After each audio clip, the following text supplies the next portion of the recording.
تو میرے شیخ کی چھوٹی چھوٹی سی باتیں جو تھیں کہ بھائی دیکھو غیروں میں نہ رہو، اثر پڑتا ہے، ان کے پاس اس کا اثر ضرور پڑتا ہے، کوئی شخص کتنا ہی قوی ہو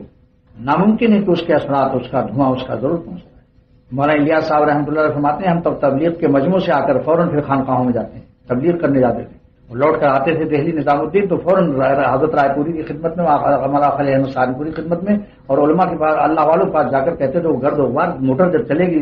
روڈ پر یقیناً ٹیوننگ کی ضرورت پیش آئے گی اس کو، چاہے کتنے ہی شاندار موٹر ہو، بہت قوی انجن ہو،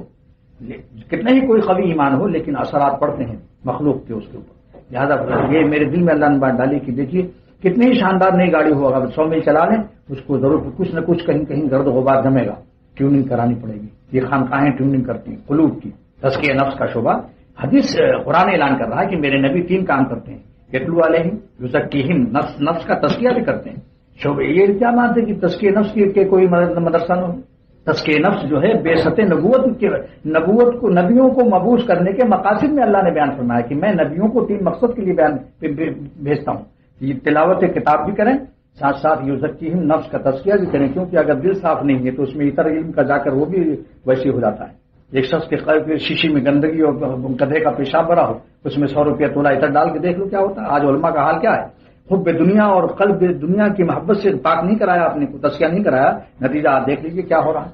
جھگڑے فسادات اور ایک دوسرے کی گالیاں اور باکسنگ ہو رہی، مکے والی چل رہی بولیوں، ورنہ آپ اللہ والوں کو کبھی لڑتے نہیں پائیں۔ ایک اللہ والا دوسرے اللہ والے کا اکرام کرتا ہے۔